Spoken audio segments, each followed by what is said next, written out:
I started Squint about 8 years ago, and I think I was getting to a point in my life where I had come to the conclusion that work was very important to me.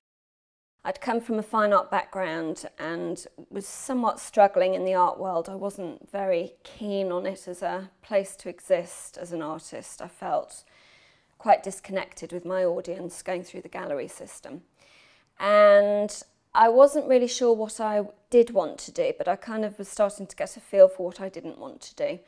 So that's how it all started, really. My mother has always been a great inspiration to me. She died in my late 20s. That was the first real sense that life is fragile. I definitely didn't want to look back and have regrets that I didn't really give something a proper go. And I was also aware that I probably had a long time working ahead of me and that I really did want to do something that I love. I think that pushed me to just think, well, seize the day. I don't know what makes somebody want to be focused and work hard. I come from a family of grafters, that's for sure. The motivation really just comes from creating and trying to create products that you love and that you're proud of putting out into the world. You know, watching other people that have done it before you and that have achieved such great success and who've made such a contribution to the world by doing that in terms of employing so many people and running big international companies. I took a very tiny space because it was all I could afford on Redchurch Street in Shoreditch.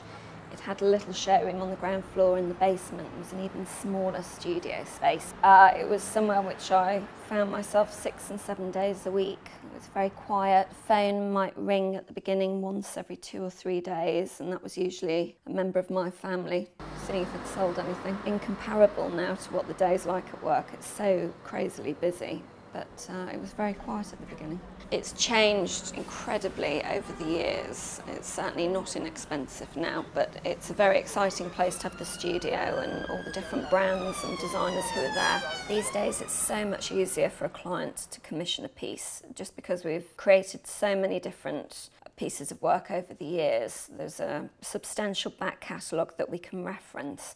In the early days, of course, they were very brave and they didn't know what they were going to get and I didn't know what it was going to look like. But now reference starts at the website. Clients can come in for a bespoke palette appointment with me if they want to into the studio. If a client's coming to Squint, one of the things is clear is that they're coming for my taste and my eye and the way I combine colour and pattern. So usually they're quite relaxed, and to a certain extent they have to be in terms of the actual combinations themselves. Once we've decided on the fabrics, it's up to me how we put it all together. I think the parts of the business which excite me the most are dealing with my clients one-to-one, which I love.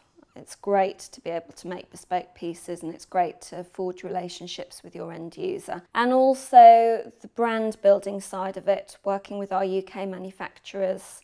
When we were looking for our standalone, the space in Kensington was offered to us by the estate, and it was a semi-derelict garage, absolutely fantastic.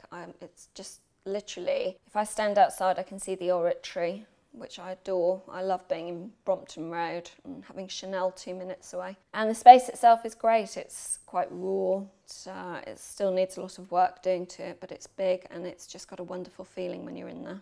As we've grown and gone into manufacturing, what's become increasingly important, something of a passion now, is the manufacturing in the UK. We work with second and third generation workshops, which means that we have this never-ending source of support and knowledge. They are cool and calm in a crisis. They're so generous of their time. I've learnt so much by working with these companies. And also, when you're small and you're finding your way, mass production is just not something that you could do. So the fact that we have always been able to make ones and twos bespoke in the UK is one of the big things which have set us apart from any of our competition. Squint has got quite a long way to go, I think. Part of our plans for the near future is to start opening stores internationally and expanding our current product ranges.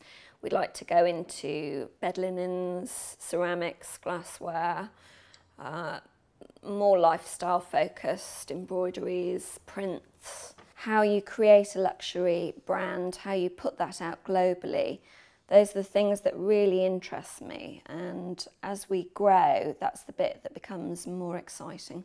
Everyone always asks about the name. I used to have a lecturer at college who said that you had to squint before you started a drawing, just to remove all the extraneous information.